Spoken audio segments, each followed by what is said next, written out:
Naitwa Mwalimu John Francis Makava, natokea Sombetini Sekondari. Kwa kweli namshukuru Mwenyezi Mungu kwa siku ya leo hii kufika kwenye chuo hiki cha Arusha Technical College kwa ajili ya mazumuni ya kujifunza kulingana na huu mtaala ulioboreshwa.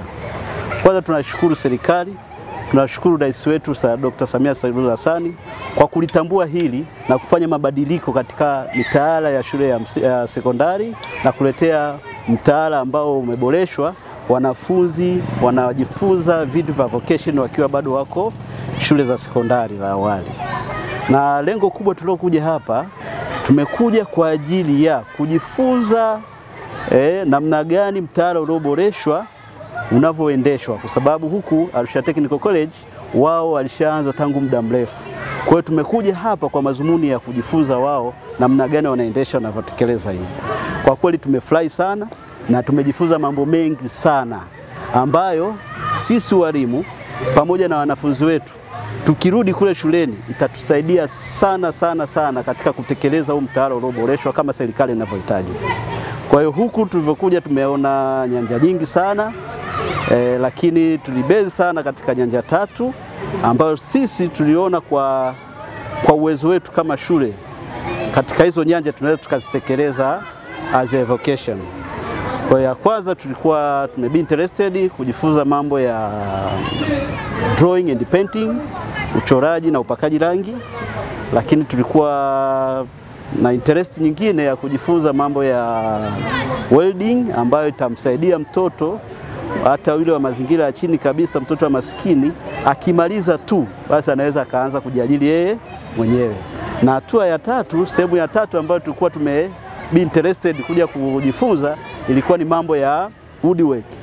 Nayo hii kutokana na teknolojia ilivyobadilika tukawa tunaamini kabisa hii woodwork itakava wanafunzi wote jinsia zote, aidha wa kike na wa kiume.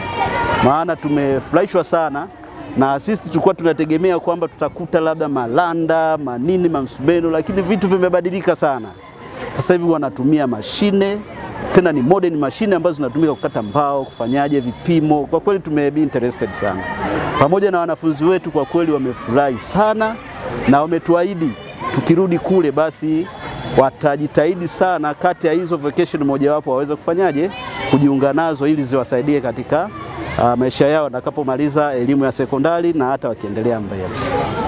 Na kingine kituvutia hawa wanafunzi kuja hapa Arusha Technical College. Hawa wanafunzi kutokana na mtaala wao kwamba inawahitaji wao kuweza kuchagua mikondo ile, aidha awe amali au mkondo wa jumla.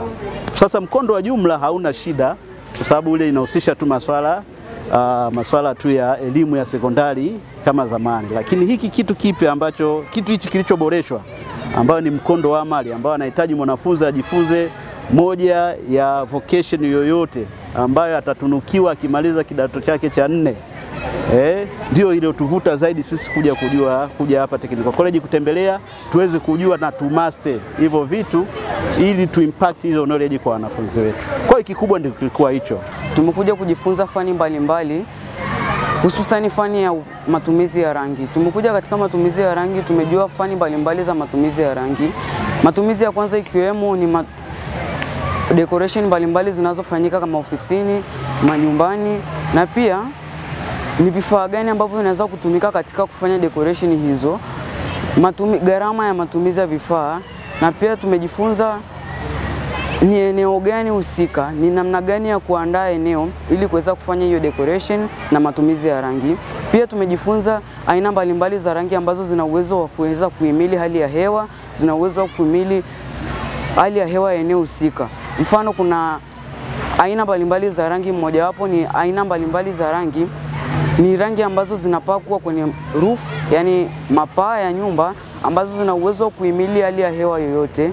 Kuna rangi maalum kwa ajili ya kupaka nje ya nyumba na kuna rangi maalum kwa ajili ya kupaka ndani ya nyumba. Pia tumepitia katika eneo la carpenter, tumejifunza na ni namna gani ya kutumia mashine za carpenter, ni namna gani vifaa au furniture mbalimbali zinavyoandaliwa, ni namna gani ya kuandaa mbao ili kuweza kutengeneza furniture. Na pia nimeona umuhimu wa mashine ambazo zimeletwa, zinaokoa muda na kuwasaidia watu kufanya kazi kwa muda mfupi na kuleta mafanikio katika hiyo kazi. Pia tumegusia katika eneo la welding.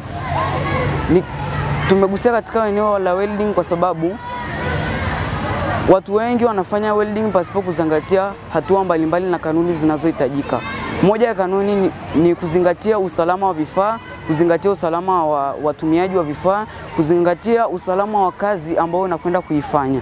Mfano, unapokwenda kufanya welding ya kutengeneza labda magari au labda kutengeneza viti, meza, lazima uzingatie usalama wako wewe mwenyewe. Tumekuja kwenye chuo cha ufundi, tumekuja kujifunza mambo mbalimbali ambayo yanaweza hata kunisaidia wakati nikimaliza masomo yangu naweza kujiajiri mwenyewe. Cha kwanza tumejifunza wakati sehemu ya useremala kuhusu vitu vya mbao hivi. Mashine ya kwanza tuliojifunza kwenye ile mashine ya kukata mbao ambayo inaweza kusaidia kukata mbao kubwa na ndogo kwa urefu au kwa upana ili tuweze kurahisisha kazi. Na kuna mashine za aina mbili ambayo ni mashine ambayo inatumia umeme na mashine inaweza kutumia kwa mkono, ambayo hata huko mtaani kuna mafundi ambao wanatumia, kuna ambao wanatumia za umeme na kuna ambao wanatumia za kutumia kwa mkono. Hizi mashine hutusaidia kukata mbao ili